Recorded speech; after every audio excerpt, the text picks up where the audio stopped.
कि जो एथेनॉल बीस को लेकर इस देश में जो अभी वर्तमान में जो बातचीत हो रही है, जो विवाद हो रहा है, हम ये मानते हैं कि देश का सबसे बड़ा स्कैम है और उस पर हम मानते हैं।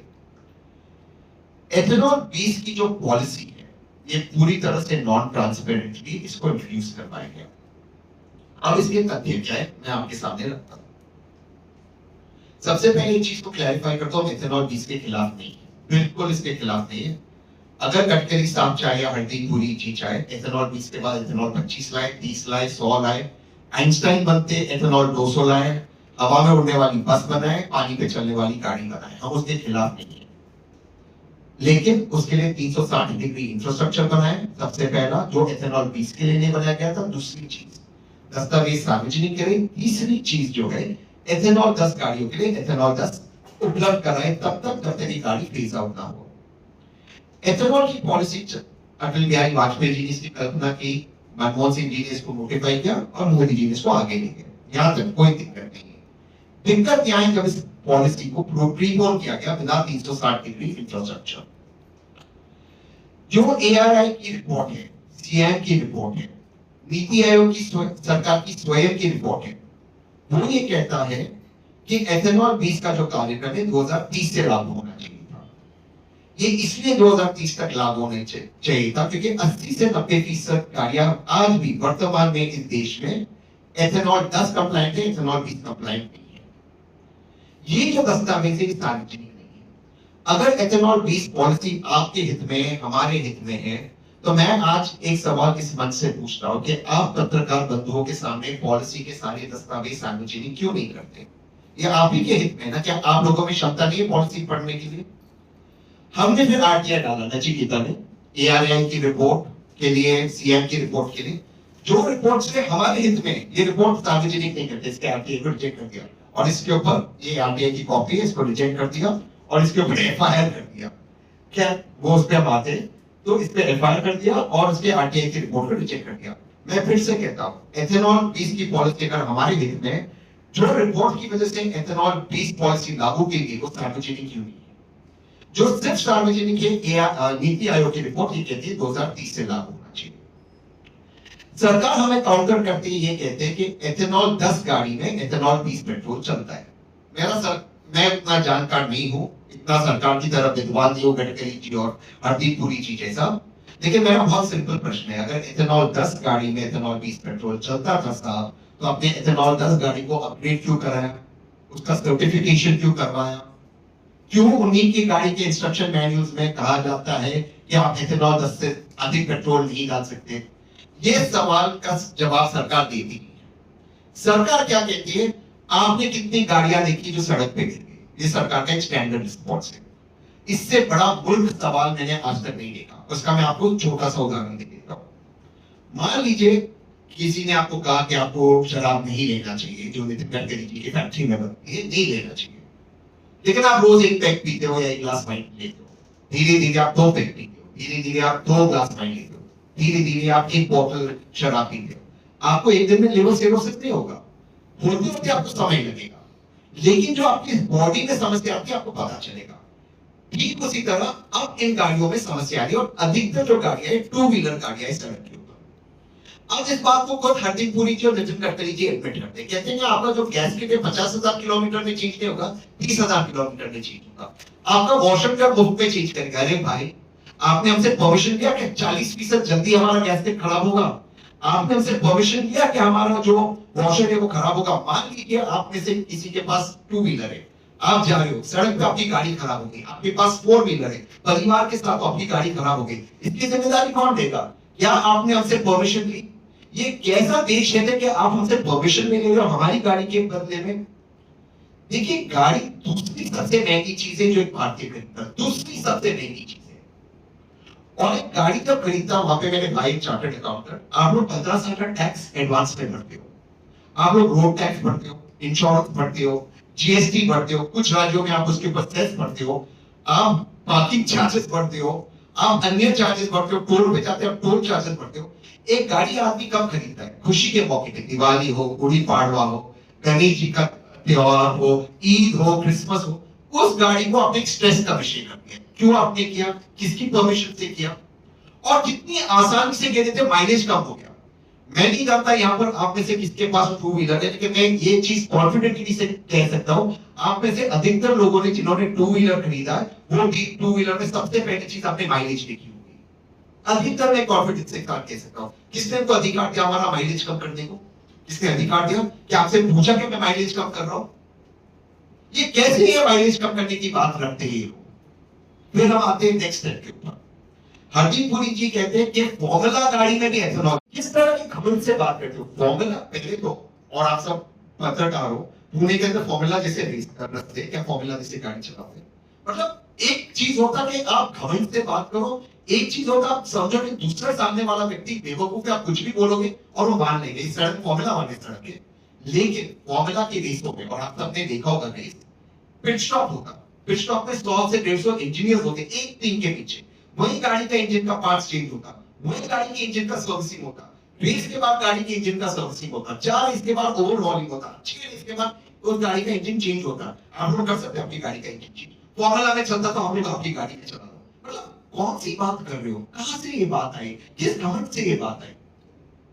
फिर हम आते हैं नेक्स्ट के ऊपर। ये कहते हैं कि हम ये देश हित में कर रहे हैं, हम फॉरेन रिजर्व बचाएंगे। ये उनका सबसे बढ़िया तर्क है कि हम फॉरेन रिजर्व बचाएंगे। इसको भी हम अपील करते हैं। जो फॉरेन रिजर्व बचाते मोटा मोटा 40,000 करोड़ साल का बचता है। इसमें 2 तर्क बताऊंगा, इसमें रिसर्च इन्होंने बहुत की विशाल। सबसे पहला, आप लोग जानकर हैरान होंगे कि स्वयं एथेनॉल भारत इंपोर्ट करता है, तो फॉरेन रिजर्व कैसा बचा? स्वयं एथेनॉल इंपोर्ट करता है अमेरिका से। ये फॉरेन रिजर्व बचाने के लिए एथेनॉल इस्तेमाल करने के लिए एथेनॉल अमेरिका से इंपोर्ट कर रहे हैं, तो फॉरेन रिजर्व बचा कैसे? सरकार कहती है इंडस्ट्रियल एथेनॉल, मान लिया इंडस्ट्रियल एथेनॉल को नॉर्मल एथेनॉल से अलग नहीं होता, उसमें कुछ केमिकल्स होते हैं, कुछ टॉक्सिसिटी होती है। ऐसा नहीं कि भारत में नहीं बन सकता, भारत में बिल्कुल बन सकता है इंडस्ट्रियल एथेनॉल, लेकिन जो भारत का एथेनॉल है डाइवर्ट होता है आपकी ऑटोमोबाइल के लिए। वहां पे डाइवर्ट होते किसान को कुछ पैसा नहीं मिलता है। आप पेट्रोल का दे रहे 102 रुपया एथेनॉल वाला, तो सब्सिडी किसको देंगे जबकि डाइवर्ट कर रहे हैं? जिनकी डिस्टिलरीज है, यानी कि बेटा बढ़ाओ योजना। डिस्टिलरीज किसके? सब नेताओं के बच्चे, उनको आप सब्सिडी दे रहे हो और आप कह रहे हो फॉरेन रिजर्व बचा रहे, और इंडस्ट्री के लिए जो एथेनॉल चाहिए आप इंपोर्ट करा रहे हो अमेरिका से। दूसरा मैं आपको उदाहरण देता हूं जिसपे इन्होंने बहुत रिसर्च किया। कॉर्न, मक्का। कॉर्न का भारत में सरप्लस प्रोडक्शन था। कॉर्न का एक बाई प्रोडक्ट है टीडीजीएस, डिटेल में आपको बताएंगे। टीडीजीएस होता है पशुओं का आहार, लाइवस्टॉक फीड।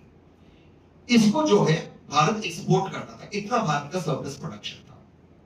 जब यूएस और भारत का ट्रेड डील हुआ 6 फरवरी को, व्हाइट हाउस के प्रेस रिलीज में निकला कि भारत टीडीजीएस को इंपोर्ट करेगा। जो चीज आप एक्सपोर्ट करते डॉलर कमा रहे थे, अब भारत उसको इंपोर्ट करते डॉलर खर्च करेगा। लोग, देश में हल्ला हो गया, किसान नाराज हो गए। किसान इसलिए नाराज हो गए क्योंकि अमेरिकन कॉर्न भारत में बैन नहीं, जेनेटिकली मॉडिफाइड है। फिर 7 फरवरी को माननीय पीयूष गोयल जी ने प्रेस कॉन्फ्रेंस की, उन्होंने कहा हम इसको इसलिए इंपोर्ट कर रहे हैं क्योंकि भारत में लाइव स्टॉक फीड, पशुओं की आहार की शॉर्टेज है। क्यों शॉर्टेज है? जब हमने रिसर्च किया, इन्होंने इसका आरटीआई डाला है, 45% कॉर्न भारत ने एथेनॉल में डाइवर्ट किया। तो क्या आपने फूड सिक्योरिटी के बारे में सोचा? आप सारा कॉर्न अगर वहां डाइवर्ट करोगे तो पशुओं के आहार का दाम बढ़ेगा क्योंकि आप इंपोर्ट कर रहे हो अमेरिका से। आपने फूड सिक्योरिटी के बारे में सोचा? चावल का भी सेम स्टोरी है, आप चावल को डाइवर्ट कर रहे हो फूड सिक्योरिटी के अंदर। मान लेते सारे किसान चावल, गन्ने और कॉर्न के अंदर आ गए, तो सब्जी कौन उगाएगा? वेजिटेबल्स कौन उगाएगा? वेजिटेबल इंपोर्ट का बिल देखियो कितना बड़ा है पिछले 2 साल के अंदर। फिर वहीं पर आपका डॉलर खर्च हो रहा, कोई फॉरेन रिजर्व नहीं बच रहा, इसलिए दस्तावेज सार्वजनिक नहीं कर रहे। ये एक बताते कि 40,000 करोड़ बचा है, बाकी कितना सामने खर्च हो रहा है ये नहीं बता रही है और इसमें जवाब नहीं दे रहे। आते नेक्स्ट चीज के ऊपर, एनवायरमेंट पे, जिसपे इन्होंने फिर रिसर्च किया। अभी क्या ऑन दैट, ये एनवायरमेंट के लिए भी अच्छा नहीं है। गन्ने में 2,500 से लेकर 3,500 लीटर पानी का 1 लीटर एथेनॉल बनाया जाता है। मक्के में 4,500 लीटर पानी और चावल में 10,500 लीटर पानी। तो ये एनवायरमेंट के लिए अच्छा कैसे हुआ? आप लोग सब यहाँ पे पुणे के पत्रकारों, क्या आज से 15 दिन पहले पुणे में पानी का शॉर्टेज था कि नहीं था? बिल्कुल आप सब मानते हो। तो फिर ये कैसे हुआ देश हित के अंदर? और जब ये बात माननीय गडकरी साहब से पूछी गई, गडकरी साहब कहते हैं देशद्रोही जो कहते हैं कि पानी का शॉर्टेज है, उनके शब्द में वर्बैटिम उनको कोट कर रहा हूं, हम देशद्रोही कैसे अगर पानी का शॉर्टेज है? आप लोग देशद्रोही हो। ये हर चीज में देशद्रोह को ले आते हैं। फिर आते हैं हम नेक्स्ट पॉइंट पर, यहाँ पर प्रदूषण का पॉइंट हो गया। अब आते हैं नेक्स्ट पॉइंट पर, क्या एथेनॉल से हमारा पैसा बचता है। आप लोग जानकर आश्चर्यचकित हो गए, इसमें रिसर्च ने किया दिनेश ने। 1 लीटर एथेनॉल बनाने के लिए करीबन 72 रुपया लगता है, 1 लीटर एथेनॉल। और वर्तमान में 1 लीटर पेट्रोल पूरा रिफाइन होकर भारत को मिलता है 52 से 60 रुपए के बीच में। क्योंकि पेट्रोल के दाम फ्लक्चुएट होते कच्चे तेल के सिचुएशन पर। आज में वर्तमान में आज का दाम है करीबन 52 रुपए, एथेनॉल का दाम है 72 रुपए। तो भाई आप 72 रुपए का एथेनॉल क्यों ठूस रहे हो हमारी गाड़ी में, जब तेल कच्चा तेल सस्ता है। इसका आपको और एक प्रमाण देता हूं। जो मुल्क हमसे पेट्रोल खरीदते, भूटान हो गया, नेपाल हो गया, श्रीलंका हो गया, इसके पास डेटा है, इसके पास भी डेटा है। जो मुल्क हमसे पेट्रोल खरीदते, एथेनॉल नहीं मिलाते, वो हमसे सस्ते में पेट्रोल बेचते। वो हमसे पेट्रोल खरीदते, सस्ते में बेचते, हम एथेनॉल ठूसते महंगे में बेच रहे। क्यों? अगर एथेनॉल 72 रुपए का है, पेट्रोल 52 रुपए का है, किसान को मिल रहा है 3 रुपया 50 पैसा 1 किलो गंदे का एथेनॉल के पीछे, आपको पेट्रोल मिल रहा है 102 रुपए में, तो पैसा कौन कमा रहा है? सब्सिडी जा रही है बेटा बढ़ाओ योजना में, डिजिटल। ये कैसा देश है? उनको पैसे मिल रहे हैं, उनको सब्सिडी मिल रही है, आपको एथेनॉल 102 रुपए में मिल रहा है, एथेनॉल वाला पेट्रोल। फिर इसमें और एक बात आती है, टैक्स की बात। जब आप पेट्रोल भरते हो, आप केंद्र सरकार को भी टैक्स भरते हो, राज्य सरकार को भी टैक्स भरते हो। भाई जब आप टैक्स भरते हो, आप टैक्स क्यों भरते हो? सरकार क्यों टैक्स लेती है? इस पे इसने रिसर्च किया है, टैक्स क्यों लेती है? कहते भाई कच्चे तेल को इंपोर्ट करते हैं, करीबन स्टेट गवर्नमेंट 25 रुपए, अलग अलग स्टेट गवर्नमेंट का अलग होता और राज्य सरकार का अलग होता। तो ये पेट्रोल आपको 52 रुपए का मिलता है, स्टेट गवर्नमेंट 25 और केंद्र सरकार का 25-30 रुपया पकड़ लो, इतना टैक्स होता है, इसलिए 102 रुपए। तो आप क्यों लेते हो टैक्स? आप टैक्स लेते हो क्योंकि आपने इसको इंपोर्ट किया। तो एथेनॉल तो आप देश में बनाते, उसके ऊपर क्यों टैक्स लेते? अगर 102 रुपए का पेट्रोल है, 20% उसमें एथेनॉल है ना, उस पर आप क्यों टैक्स ले रहे हो? उस पर क्यों कमा रहे हो आप टैक्स? जबकि उस पर जीएसटी 5% है। तो आप वो नहीं ले रहे हो, वहां पे आप टैक्स ले रहे हो। क्यों? क्यों लोगों से आप टैक्स ले रहे हो? आप इनकी चालाकी समझो। फिर भी तो ये योजना किसके? इनके बच्चों का भला हो रहा है। अब आते हैं हम नेक्स्ट पॉइंट पर। एथेनॉल की डेंसिटी पेट्रोल से एनर्जी एथेनॉल की एनर्जी पेट्रोल से कम है, इसलिए एथेनॉल कम एवरेज देता है पेट्रोल के मुकाबले। इस पे डिटेल में बात करेंगे। अगर कम एवरेज देता है, मान लो आपको एक जगह से दूसरी जगह इतना पेट्रोल का प्रयोग होता है, 1 लीटर पेट्रोल का प्रयोग हो रहा है, और उस पेट्रोल में आप 20% एथेनॉल डाल रहे हो, जिसके कारण आपका एवरेज कम हो रहा है। आप वो जो 80% पेट्रोल इस्तेमाल कर रहे हो, वो भी 1 लीटर से ज्यादा है। उसके सारे कैलकुलेशन थे, तो वो कैलकुलेशन आप सार्वजनिक क्यों नहीं करोगे? एथेनॉल की डेंसिटी कम है। इसीलिए जब नितिन गडकरी साहब ने E85 गाड़ी लॉन्च की, E85 पेट्रोल उन्होंने लॉन्च किया, पेट्रोल पंप लॉन्च किया। एक तो पहले समझ में नहीं आता नितिन गडकरी साहब क्यों करते, पेट्रोलियम मिनिस्टर हरदीप पुरी। जब उन्होंने लॉन्च किया, 3 ही गाड़ी बिकी, 3 गाड़ी क्यों बिकी? और ये सार्वजनिक डेटा को फैक्ट चेक करना, क्योंकि वो गाड़ी, फ्लेक्स की गाड़ी, नॉर्मल गाड़ी से 2 लाख रुपए ज्यादा महंगा है। एवरेज इतना कम है, प्योर पेट्रोल में ज्यादा एवरेज मिलता है। तो जब गाड़ी 2 लाख महंगा है, एवरेज कम मिलता है, पेट्रोल के दाम खाली 8 या 10% कम है उस पेट्रोल के, तो आपको रिकवर करने को 12-15 साल लगता है उस गाड़ी के पीछे। तो कौन वो गाड़ी खरीदेगा? मैं ये कह रहा हूं, हम एथेनॉल 20 के खिलाफ नहीं है। हम 3 या 4 डिमांड रख रहे हैं सरकार के सामने। सबसे पहली डिमांड, एथेनॉल शून्य पेट्रोल, जो बिना एथेनॉल का पेट्रोल है, जो वर्तमान में 165 से 170 रुपये प्रति लीटर मिल रहा है, उसके दाम कम कीजिए। जो मुल्क हमसे खरीद रहे वो ज्यादा सस्ते में बेच रहे, उसके दाम आप कम कीजिए। दूसरा, जिन गाड़ियों में एथेनॉल 10 पेट्रोल चलता है, उनके लिए एथेनॉल 10 पेट्रोल कराइए जब तक वो फेज आउट नहीं हो। तीसरा, एथेनॉल 20 पेट्रोल के आप 20% डिस्काउंट दीजिए। आप 20% उसमें एथेनॉल पूछ रहे हो ना, तो आप 20% डिस्काउंट दीजिए। चौथा, एथेनॉल 20 पॉलिसी के सारे दस्तावेज आप सार्वजनिक कीजिए। आपको क्यों लगता है हम इतने मूर्ख हैं कि हम अपने दस्तावेज जो हमारी हित में हम नहीं पढ़ सकते, इसको छुपाने की क्या वजह है? और पांचवा हमारा है कि आप कुछ भी आगे रोल आउट करो, E25, E30, E80, E100, उसके लिए 360 डिग्री इंफ्रास्ट्रक्चर बनाओ, ताकि इस तरह की दिक्कत या किल्लत ना हो। लास्ट, जो कॉन्फ्लिक्ट ऑफ इंटरेस्ट है नितिन गडकरी जी का, आज हम मानते हैं नितिन गडकरी जी पुणे में आ गए, कई प्रोजेक्ट को इनॉग्रेट कर रहे हैं, ये कॉन्फ्लिक्ट ऑफ इंटरेस्ट है, उनके बेटे का इथेनॉल का धंधा कॉन्फ्लिक्ट ऑफ इंटरेस्ट है, वो इथेनॉल पॉलिसी चला रहे हैं, उनके बेटे का धंधा है कॉन्फ्लिक्ट ऑफ इंटरेस्ट है। वो कहते हैं केवल 0.07% मेरे बेटे का धंधा है। सारे आपने बता देंगे उनके बेटे का बिजनेस कितना पिछले 1 साल में बढ़ा है, लेकिन वो उस पर भी नहीं जाते, उनकी बात को सत्यता से मानते हैं। 0.07% यानी कि सालाना 100 करोड़ रुपया टर्नओवर हो गया। आप में से किसका 100 करोड़ का टर्नओवर है? और नितिन गडकरी साहब जो आप सब महाराष्ट्र से हैं, आप जानते हैं मीडियम घर से आज वो नेता बने, उनके लिए 100 करोड़ बहुत छोटी चीज होगी। केवल 100 करोड़ का टर्नओवर हो गया, और 100 करोड़ का हो कि 1 करोड़ का हो कि 1000 करोड़ का, एक कॉन्फ्लिक्ट ऑफ इंटरेस्ट है। कैसे वो पॉलिसी को ड्राइव कर रहे हैं? और पिछले 1 साल में उनके बेटों का जो बिजनेस बढ़ा है उसके बारे में वो चर्चा नहीं करते। वो कह रहे हैं एथेनॉल 100 लाऊंगा, एथेनॉल ये लाऊंगा, और उनके बेटों का शेयर प्राइस बढ़ रहा है, उनके कंपनी का मार्केट कैप बढ़ रहा है, और बार बार धमकी देते कि हम आप पे केस करेंगे। कीजिएगा केस भाई, कौन डरते हैं आपके केसेस पे? क्या है पर मुझ पे शायद पुलिस कंप्लीट की मुझे नहीं पता चला, पता नहीं कोई और पे किया। ये किस बात को आप डरा रहे हैं? हम आपसे डरते हैं? कीजिए केस, बिंदास कीजिए केस, आपको जो करना है कीजिए, लेकिन इथेनॉल 20 के दस्तावेज सार्वजनिक कीजिए। इसमें क्या गलत हम बात कर रहे हैं? जो चीज उनकी बेटी की कंपनी सार्वजनिक है, उनकी बेटी की कंपनी लिस्टेड है, लिस्टेड कंपनी है, डॉक्यूमेंट सार्वजनिक है, आप उस पर कह रहे किस करेंगे? किस बात की आप धमकी दे रहे हो? किसको धमकी दे रहे हो आप?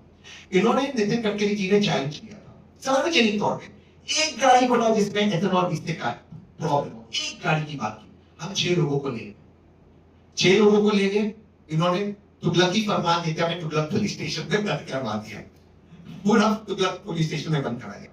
कैंडललाइट मार्च करना चाहते थे, इन्होंने धक्का मारकर जंतर मंतर पे गए, इनको लगा लोग जाएंगे, 5000 से अधिक भीड़ आके हमको जंतर मंतर पे क्यों डरते हो? आपने चैलेंज किया, हमने तो उनको चुनौती नहीं दी, हमने कभी नितिन गडकरी साहब को चुनौती नहीं दी, चुनौती उन्होंने दी कि आप एक गाड़ी को लाए, हम 6 लेके तो हमको बंद किए, 6 के बोलेंगे हम 600 ले जाएंगे, 600 बोलेंगे हम 6000 ले जाएंगे। और भाई फिर कहता हूं माइलेज बहुत बड़ा कारण है कि लोगों को परेशानी हो। आपने किसको आप नया अधिकार दिया?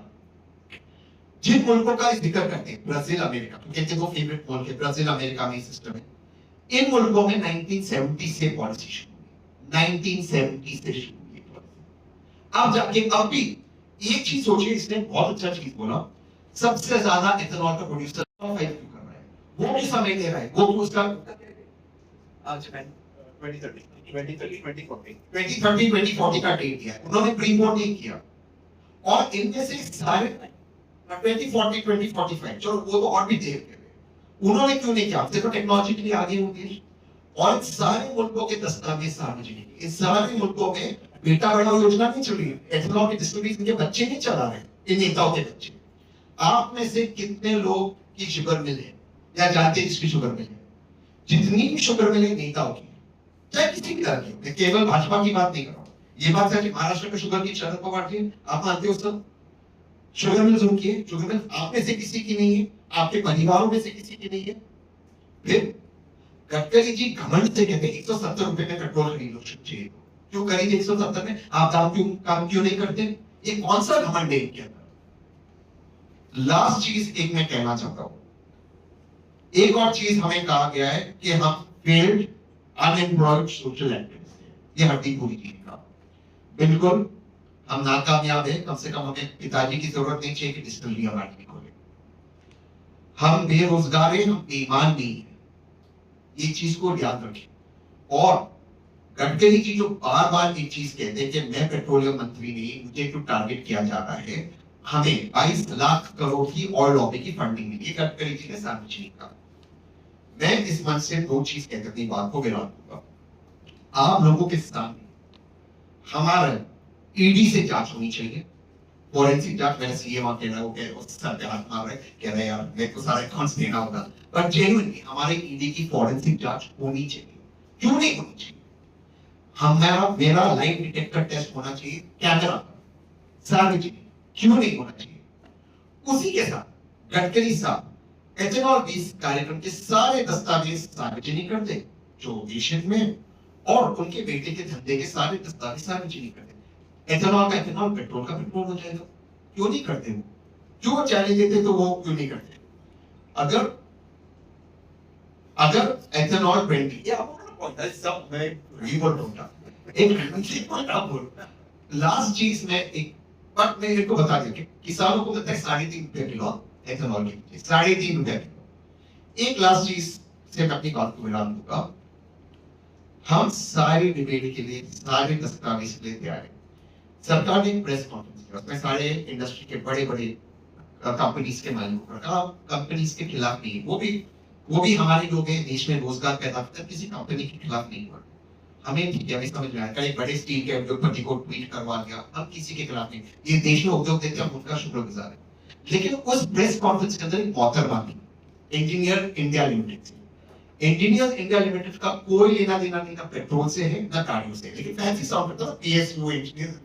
मोहतरमा कहती है, फिर मुझे फैक्ट करना, हम जा रहे हैं वन नेशन वन फ्यूल की तरफ। मतलब आपको लगता है लोग बेवकूफ है? वन नेशन वन फ्यूल होता क्या है? वन नेशन वन फ्यूल की तरफ अभी हम एरोप्लेन एथेनॉल बनाएंगे। मतलब ये इस तरह के लोगों को अपने प्रेस कॉन्फ्रेंस में रख दिया। भाई मेरा सिंपल सवाल है, मेरे एथेनॉल 10 वाली गाड़ी में एथेनॉल 20 का था, तो आपके इंस्ट्रक्शन मैनुअल में क्यों लिखा है? आपने गाड़ी को अपग्रेड क्यों किया? सिंपल सवाल है, पूछो उसका जवाब दीजिए। आप सारी बातें कर रहे हैं, मेरे सवालों का उत्तर नहीं दे रहे। ये बहुत सिंपल सवाल लोग पूछ रहे हैं। और एक चीज हमें लगातार कहा जा रहा है, इस प्रेस कॉन्फ्रेंस के माध्यम से हमें कहा गया कि किसी भी गाड़ी में आज तक कोई समस्या नहीं। रायपुर के कोर्ट ने कहा है कि वो इथेनॉल 20 वाली गाड़ी है, आप उसमें इथेनॉल 20 पेट्रोल के कारण समस्या है, ये रायपुर के कोर्ट ने कहा।